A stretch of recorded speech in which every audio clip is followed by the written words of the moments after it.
Hey everyone, welcome back to the All Things Private Practice podcast. Joined today again by Michael Ashford for I don't know if it's the second or third time, but repeat guest here on the podcast, the director of marketing for the Receptionist for iPad, a speaker, TEDx speaker and communications coach, a TEDx speaker himself, and an author. So welcome back to the show.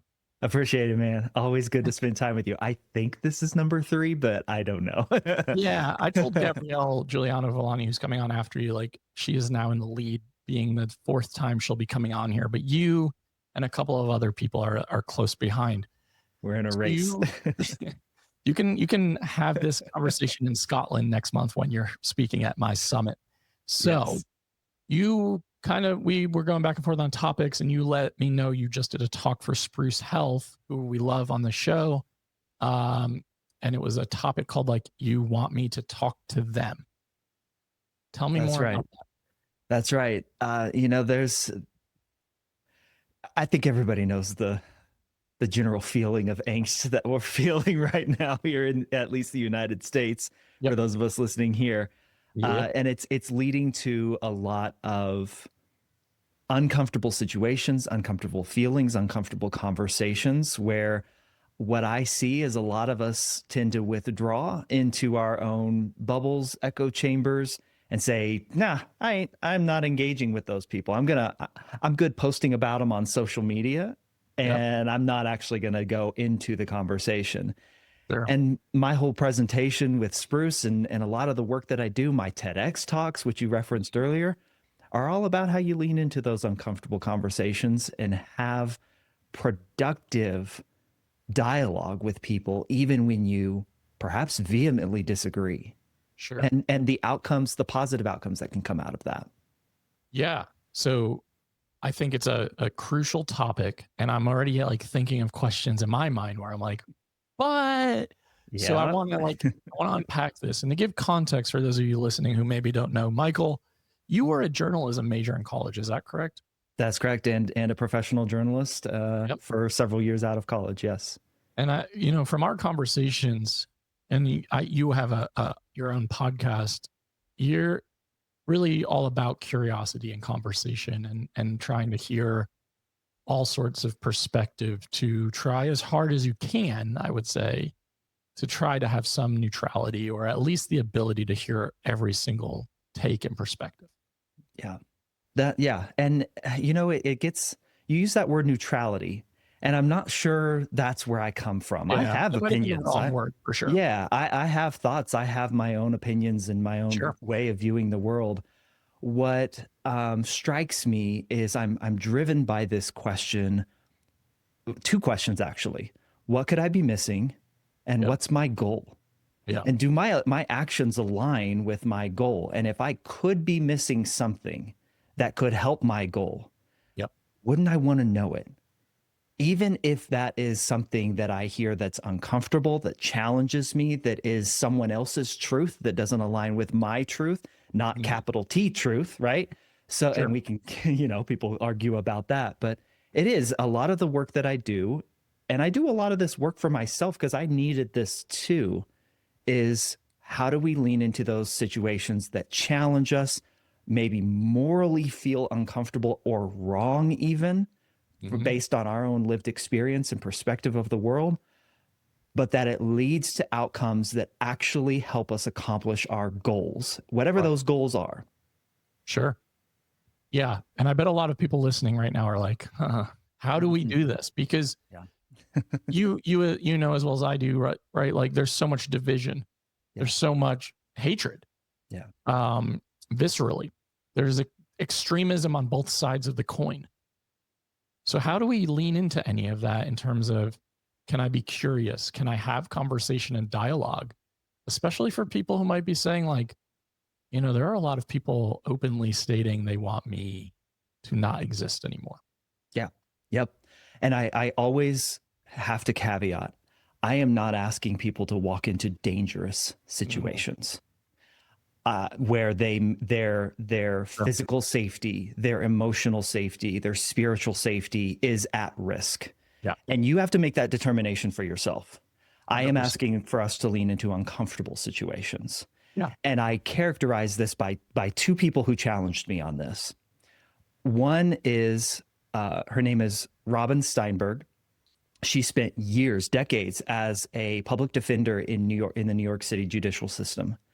And she wrote a book that deeply challenged me, where that phrase that you just brought up earlier, Patrick, but what about, her whole premise is, even when someone has done something heinous, even to the point of murder in her instance, where she's tasked with defending that person, they're still a human being worthy of value and respect. Yeah. Not discounting the fact that there is still a need for accountability because they've broken laws, rules, societal norms. Accountability is not the same as respect. And so that is because I came at it with my own what about.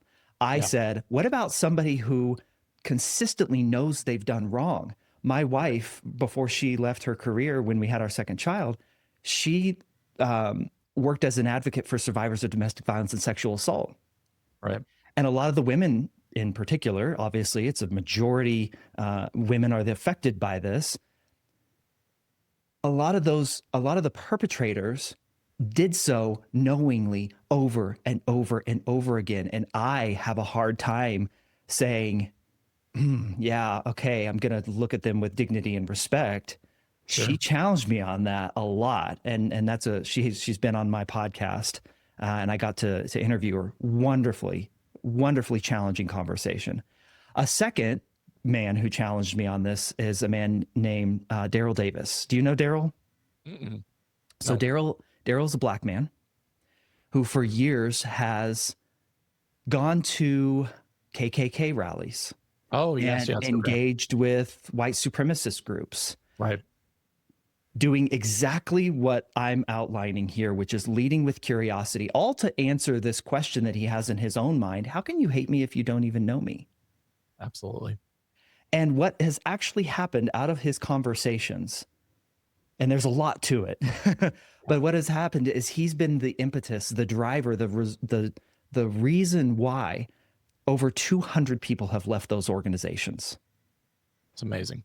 Now, he didn't come at him wanting to punch him in the face, wanting to say, how can you do this? Pointing the finger and saying, you're wrong. He just said, and when it was driven by that question, how can you hate me if you don't even know me? And man, when I think about those two questions that I talked about earlier, what's my goal and what could I be missing? Man, Daryl is the epitome of that. He's going actually into sometimes very dangerous situations, sitting down across the table from a grand wizard with 2 armed bodyguards hovering over his shoulder. That's a really tense, dangerous situation. And he challenged me on, if a black man like him can walk into that situation, what is stopping any of us from doing the same? Absolutely. That's powerful. Yeah. And now that you mentioned the work, I'm like, okay, I'm definitely very aware of what he was doing, because I've seen some of those interviews before. It's incredible. And it's just unbelievably powerful, and how unbelievably courageous to go into an environment like that, where you are experiencing that level of hatred, racism, misogyny, bigotry, and just asking that very. And, he puts it like this, all growing up, he had heard the phrases like, it is what it is. You can't change people. They are who they always will be. You can't do anything about it. Yeah. And he uses the phrase, a tiger can't change its stripes, a leopard can't change its spots. And he said, no, wait a minute, hold on. The tiger and leopard can't change because they were born with their stripes and spots.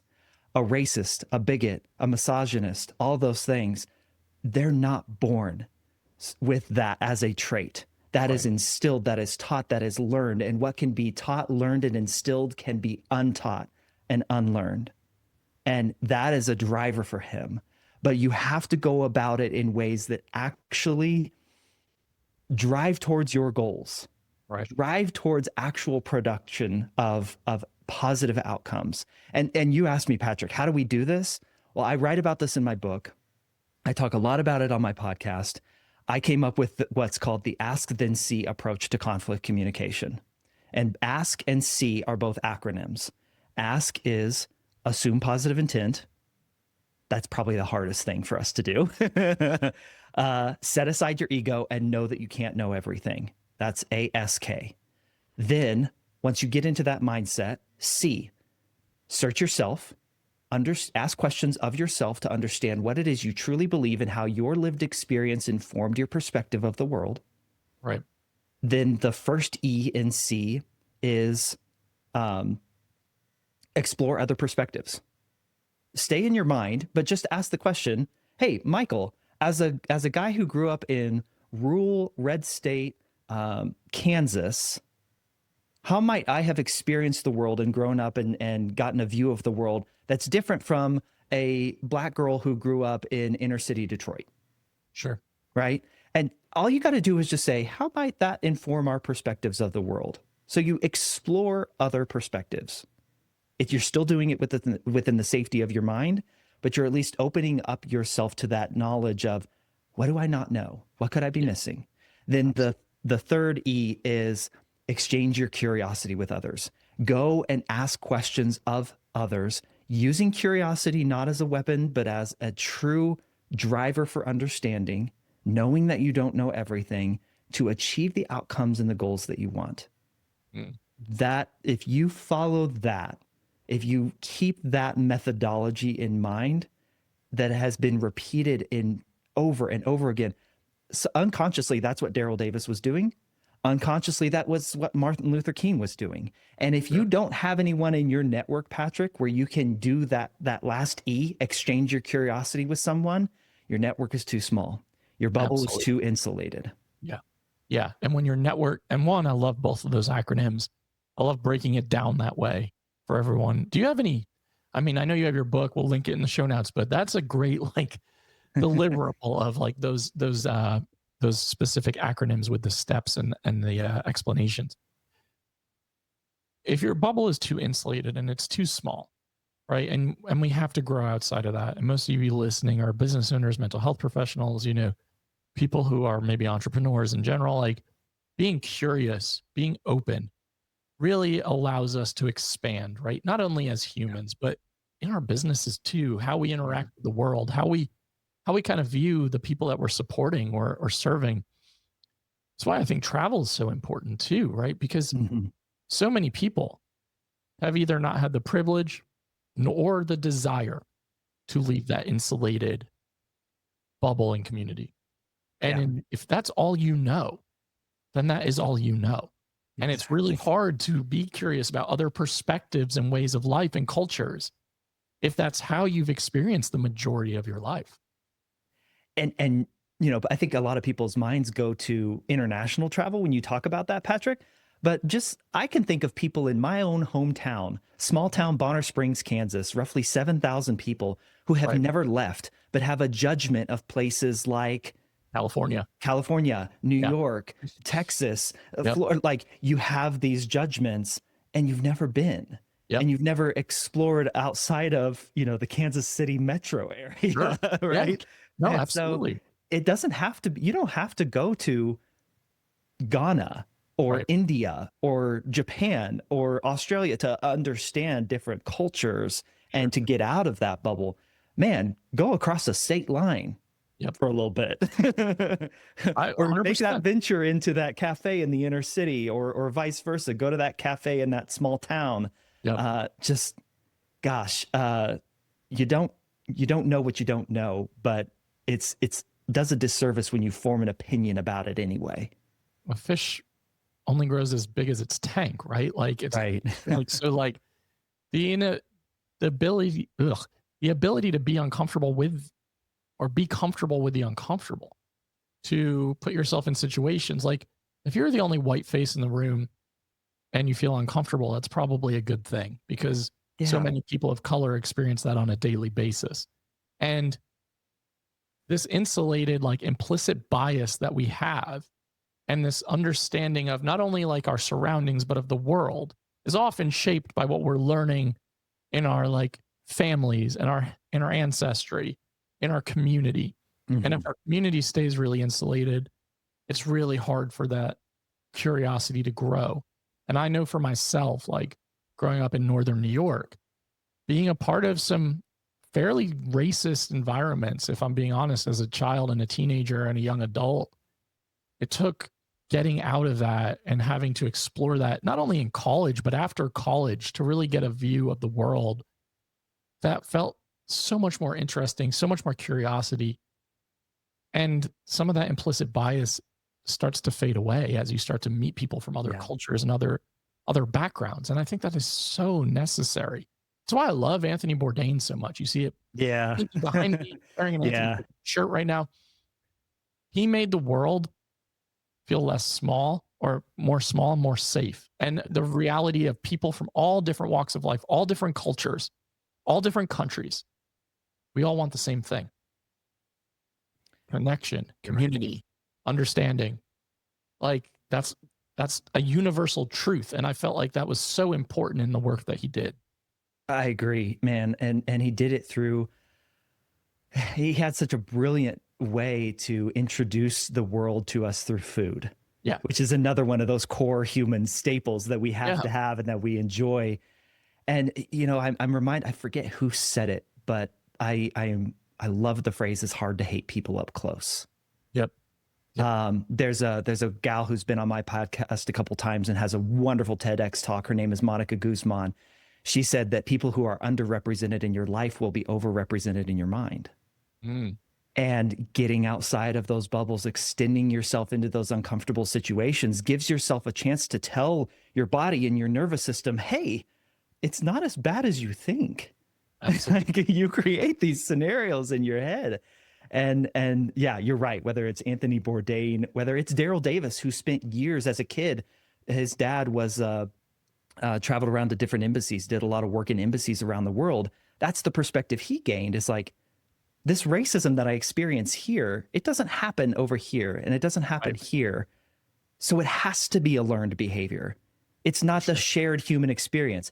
And Patrick, here's something that makes people really uncomfortable. There's studies that show we actually all of us have the same moral mind at its core, at its basic core, which is to see to see ourselves and those that we love safe. Now, our scenarios, our situations, our experiences as we go through life, our interactions with other people outside of that initial tribe begin to shape that definition of morality differently. But here's how warped it can be. There was a study done in England several years ago where college students at a university there were two sets. One was primed to think about themselves within the global schema of college students. Right. Hey, think about all the shared experiences that college students around the world experience. The other was primed to think about themselves as students of that university, that particular university that they were at. Right. They were then given a smelly, sweaty, disgusting T-shirt of the rival university. It had been worn for a week by different, they had worked out on it in it, and it was in this plastic bag. And these two groups, they took turns smelling the disgusting T-shirt. The people who were primed to think about themselves globally said that reported that the T-shirt smelled better than the ones who were primed to think about themselves as that in that university. Wow. So we literally, when we're primed, when we are in a environment where we just feed upon our biases and our beliefs, we literally think someone smells worse than they actually do. Now, extend that out to not just a T-shirt, but somebody who votes differently than you, somebody who has a different religion than you. Like, we can get into some really dark, and we all know the dark places that we've gone to, even in this country and here in the United States, the dark places people can go to when we prime ourselves to think about me, myself, and my little tribe versus us as humans. Yeah. That's how powerful these biases can enter our systems and feel right, feel like we're correct. Go back to is the dress gold or is the dress blue? Is it Yanni or is it Laurel? Like, nobody's wrong how you see that. but Sure. it's all informed by your perspective and what you want to see and what you want to believe, man. We're trippy creatures. We are trippy. We are. And there's so much nuance here too. And it just sucks where there's so much entrenchment in a lot of ways on on belief systems and things that we, especially in this country, are starting to really feel that massive division in. Yeah. And, I hear so many people like, if we want change and we want to see things shift in the next couple of years, we have to understand the other side. We have to be able to have conversation. And so many people would say, there is no understanding. Right. There is no ability to have conversation.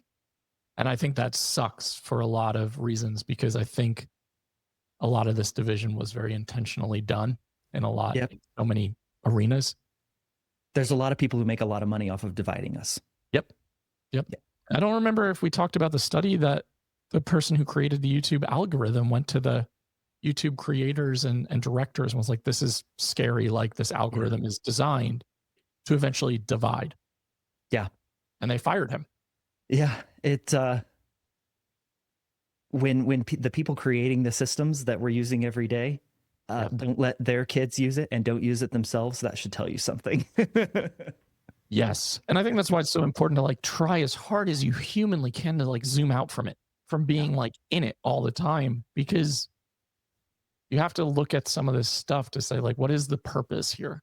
What is the desired outcome of some of the things that are happening? And a lot of people just believe things because they're told to believe things, or this is how they grew up. And I do think your examples really help frame the ability to have just even 1% more curiosity in terms of how to have conversations with people who you might not agree with. And we don't have to talk about extreme beliefs here, because a lot of you might say there's no curiosity for the other side, but just people. It happens at work. It happens at work, man. Exactly. This method of curiosity and leading into uncomfortable conversations. It can happen with a disagreement over a coworker, or a disagreement at work with a coworker. Absolutely. It doesn't have to be some big societal moral issue. Right. And that's, framing it down to that, in everyday life of disagreement with a coworker, a sibling, a spouse, a partner, a friend. Yep. Having that curiosity to just see the other side of the coin and to understand the other perspective is unbelievably important. It's unbelievably important when we talk about rupture and repair. Mm-hmm. You really can't repair a rupture without curiosity about why the rupture was created or how it got to that point. And I think that's also important for all of you who are thinking about it as therapists, business owners. You might have people you own a business with together, and the ability to see both sides of that perspective and coin is really crucial. And I would leave the listeners with this, the S in C is search yourself. That in and of itself can be deeply uncomfortable. Absolutely. But that's why my podcast is called Rethinking Communication. And I want you to ask questions of yourself that you have to take some time to figure out. And one of those questions can be, what's something that I have rethought lately? Yeah. What was something that I have changed my mind about recently? And if you haven't, start asking yourself why. I like that. I think that's a really tangible exercise too, for those of you listening. So I appreciate that final thought. I also like that we both understand the dynamics of podcasting. As you can tell, we're wrapping up. You're like, all right, I'm going to leave us with a final thought. It's always challenging. We've been doing this for a while, right, man? How do we get there? Yeah. So very good final thought. Always good to have you on, man. I'm excited to see you in Scotland next month, and can't wait. Tell everyone where they can find what you've got going on. Yeah, so as you said, I'm the director of marketing at The Receptionist. We're a supporter of this show and have been for several years, and we absolutely love this community. Go to thereceptionist.com if you want to check out our visitor check-in system and see if that makes sense for you in your office. And then my personal website is michaelashford.com. You can go there, check out my speaking and leadership coaching stuff, my podcast masterclass, all that good stuff. Love it. And Michael was actually my TEDx speaker coach and was unbelievably instrumental in that process. So I want to just thank you for that, making me the most uncomfortable I've ever been on a speaking stage. Thanks for that. experience, but in all seriousness. And you crushed.